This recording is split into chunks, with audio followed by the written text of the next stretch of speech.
This is a place human beings were never meant to see. 10 kilometers straight down. The Hadal zone is a physical impossibility. At 32,000 feet, the weight of the water above you is equivalent to having an aircraft carrier resting on your chest. We used to think the bottom of the world was a graveyard, a barren, silent wasteland of mud. But we were wrong. In early 2026, a massive scientific data drop revealed that the deepest trenches on Earth are actually home to a thriving ghost ecosystem. Through over 460 hours of footage, researchers have cataloged 108 distinct organism groups. Carnivorous sponges that eat animals alive, translucent fish with skeletons made of cartilage, and creatures so bizarre that the world's leading scientists are unable to even agree on what they are. But the most shocking part of this 2026 report isn't just what was found in the dark. It's the fact that this entire story is being funded by the quiet obsession of one man, Gabe Newell.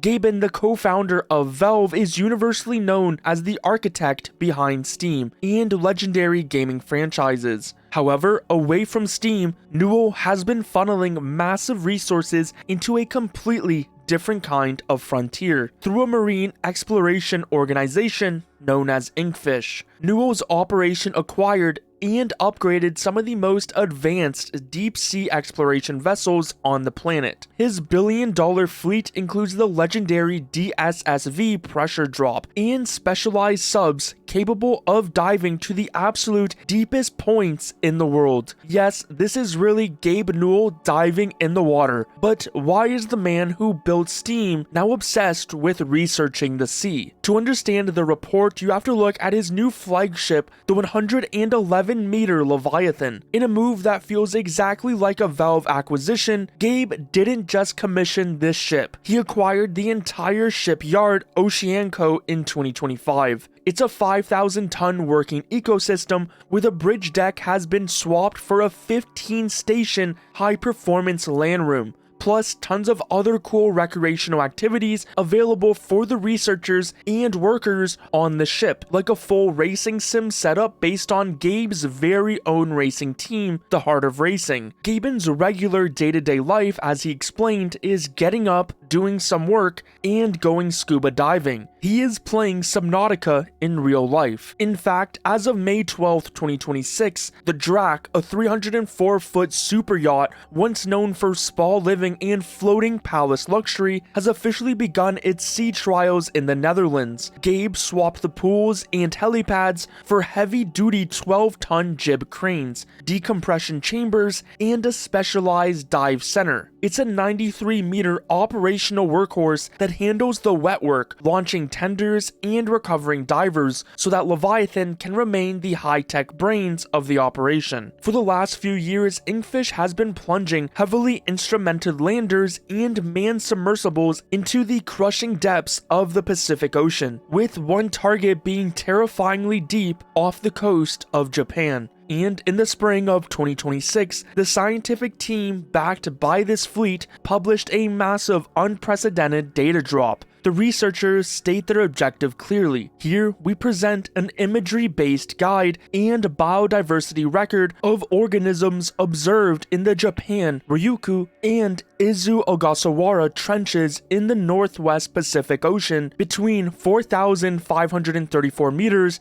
and 9,775 meters deep. This is the story of what lives 10 kilometers straight down and the technology it takes to survive the journey. To truly understand the magnitude of this 2026 study, you have to understand the physics of the environment Inkfish is exploring. The ocean is divided into distinct vertical zones. Sunlight fades completely by the time you're at around 1,000 meters deep. By the time you reach the abyssal plain at 4,000 meters, the temperature hovers just above freezing. But the trenches Inkfish was exploring for this study go much deeper. They plunge into the Hadal zone, a region named after Hades, the Greek god of the underworld. This zone extends from 6,000 meters down to roughly 11,000 meters. At a depth of 9,775 meters, the absolute deepest point surveyed by the team in this report, the pressure is completely incomprehensible. incomprehensible. We're talking about pressure exceeding 1,000 times the standard atmospheric pressure at sea level. If you were to take a standard unreinforced piece of machinery down to this depth, the ocean would instantly crush it flat. To give this some perspective on just how extreme these depths are, we have to look at the Titan sub-disaster from 2023. That vessel suffered an implosion at roughly 3,800 meters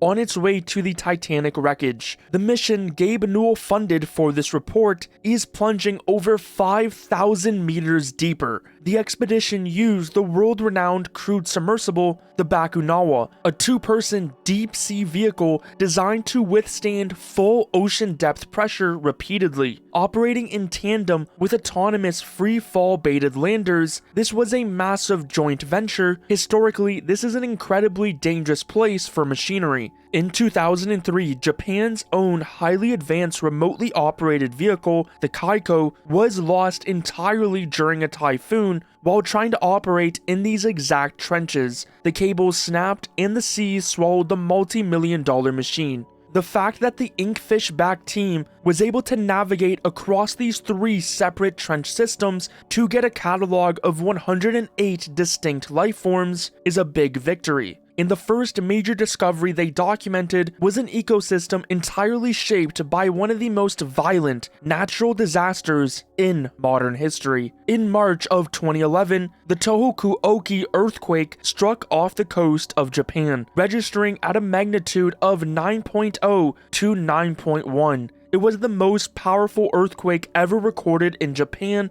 and the fourth most powerful earthquake in the world since modern record keeping. The sheer tectonic violence of the event shifted the Earth on its axis and generated a devastating tsunami. But while the surface world dealt with the immediate catastrophic aftermath, an entirely different kind of destruction was playing out miles beneath the waves. The tectonic plates forming the Japan Trench buckled and snapped. When Gabe Newell's funded expeditions went down there, they expected to find a barren, ruined landscape. Instead, they found a thriving ghost ecosystem uniquely adapted to the catastrophe. As the cameras panned over the fractured trench, the researchers observed dense, highly concentrated spoonworms. They were clustered deliberately inside the deep fault fissures left behind by the 2011 earthquake. It is a reminder that the deep sea is a highly dynamic environment, constantly being reshaped, and the life down there is remarkably quick to adapt. But moving further along the trench system, the expedition dropped their cameras into a geological feature known as the Boso Triple Junction. This is a highly volatile point where three separate tectonic plates grind into one another. The result is chaotic, full of steep, rocky terraces and jagged fault scarps plunging down to 9,137 meters. The researchers documented an absolute anomaly. The report details a massive Crinoid Meadow containing over 1,524 individual stalked sea lilies. Crinoids are ancient marine animals related to starfish and sea urchins, and commonly called sea lilies. It is an entire metropolis of ancient life, standing in total darkness, feeding off the currents generated by tectonic collisions. And this silent city of over 1,500 sea lilies was only possible to film because of Gabe Newell's fleet. What looks like a biological miracle is really the payoff of one billionaire's obsession with mapping the last true frontier. And you buying your games on Steam funded it all to happen. As the expedition moved south into the deepest sections, the researchers would see the deepest observations of carnivorous sponges to date. They are highly evolved, active predators. When a small amphipod or a copod drifts too close and brushes against the sponge, the microscopic hooks act like biological Velcro. The prey becomes instantly entangled. As they struggle, the sponge's cells literally begin to migrate towards the trapped animal, slowly enveloping it and digesting it alive over the course of several days. Adding to this eerie landscape, the cameras also capture deep-sea isopods, specifically a group known as Velvifurans. But perhaps the most fascinating aspect of these Inkfish-funded expeditions is watching biological systems push against the boundaries of what's known to be possible. There is a hard limit to how deep a vertebrae, an animal with a spine and bones like a fish, can survive. The pressure at these depths does devastating things to cellular structures. To counteract this, the deep-sea Hadal snailfish, documented extensively in this region, has practically abandoned standard fish biology. These snailfish appear to be completely alien. They are pale, gelatinous, and translucent, allowing you to see their internal organs. To survive the pressure, they lack heavy calcified bones. Their skeletons are predominantly made of flexible cartilage. At an astonishing depth of 8,336 meters, a Hadal snailfish swam calmly into frame and began to feed. This single moment established the absolute, undisputed world record for the deepest living fish ever recorded on camera. Around it, the video revealed swarms of supergiant amphipods, but they also found something even more stubborn: a rough abyssal grenadier swimming around at 7,259 meters. This makes it the deepest fish ever documented still using a gas-filled swim bladder. And this is why Gabe Newell keeps pouring money into the abyss, to watch animals like these push biology to the breaking point in real time. Yet, for all the records broken and species cataloged, the most haunting footage from Gabe Newell's expedition involves things the scientific community completely failed to identify.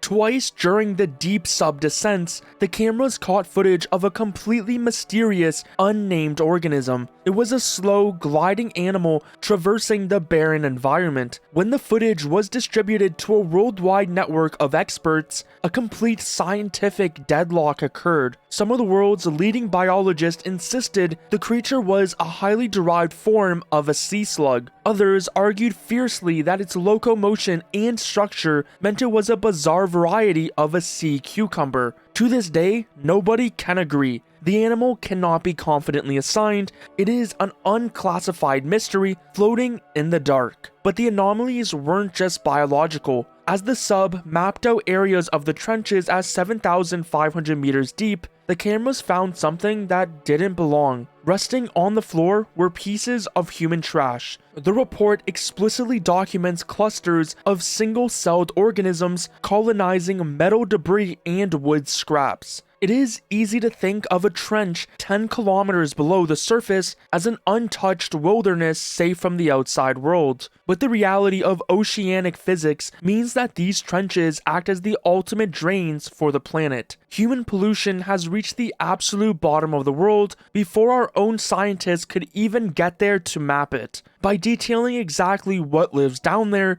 the Inkfish-backed team has established a crucial environmental baseline. You cannot protect an ecosystem if you don't even know it exists. This brings us back to the original paradox. Why does a pioneer of the digital world, a man who built an empire in software and virtual entertainment, choose to pour his resources into the crushing, freezing reality of the deepest trenches on Earth? In an era where the surface of the Earth is entirely mapped by satellites, the deep ocean remains the last true wilderness. It requires massive capital, cutting-edge engineering, and a tolerance for immense risk to even glimpse it. As these subs continue to dive deeper into the dark, we are left with an eerie realization. We have barely even explored our own planet. If you enjoyed this video, don't forget to give it a like and subscribe to stay updated on what Gabe Newell is doing next.